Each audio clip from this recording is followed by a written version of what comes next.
Hello, today we're going to talk about the ProPulse Ear Irrigator and how to prepare it ready for its first use. So the first step is to take it out of its box. Remove any accessories to one side and remove the unit from the inner white box. The next step is to connect the power adapter and foot switch up to the unit.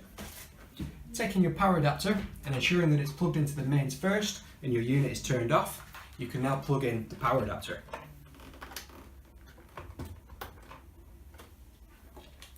Follow that up by plugging in the foot switch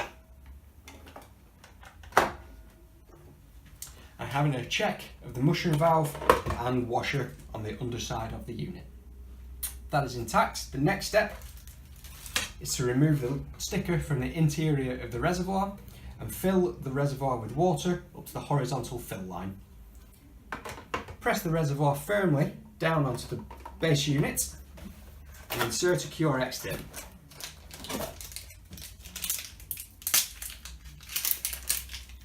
Listening out the click as you do so.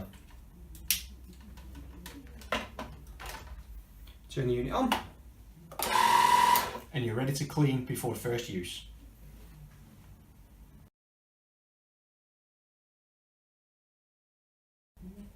Your ProPulse Ear Irrigation unit should be cleaned before its very first use and every day before use moving forward, using the ProPulse cleaning tablets and following the instructions which are on the tub itself. After each use, the mushroom valve and washer should be checked on the underside of the reservoir to ensure it is intact. If it is not, it will need to be replaced.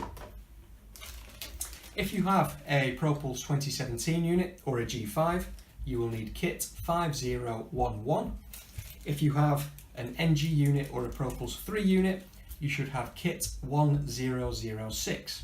It's easy to differentiate between these two products as the 2017 and G5 washer is red and the NG and ProPulse 3 washer is black. Thank you.